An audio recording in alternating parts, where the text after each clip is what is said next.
În orice țară am să plec, indiferent de limba pe care am să o vorbesc, am să văd să spun te iubesc. Te iubesc. I love you spun în engleză, je t'aime în franceză, în greacă spun sagafo, în italiană ti amo. Dar cel mai frumos îmi sună te iubesc spus în română.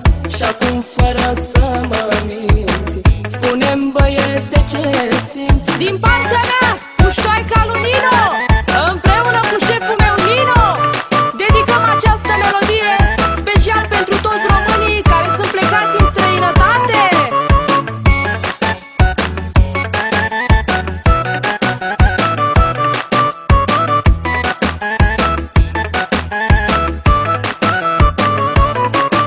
În orice țară, fată, de-aș pleca, niciun minut nu te-aș putea uita. Și orice limba aș învăța să o vorbesc, aș întreba cum se spune te iubesc. În orice țară eu de aș pleca, niciun minut nu te-aș putea uita. Și orice limbă aș învăța să o vorbesc, aș întreba cum se spune te iubesc. I love you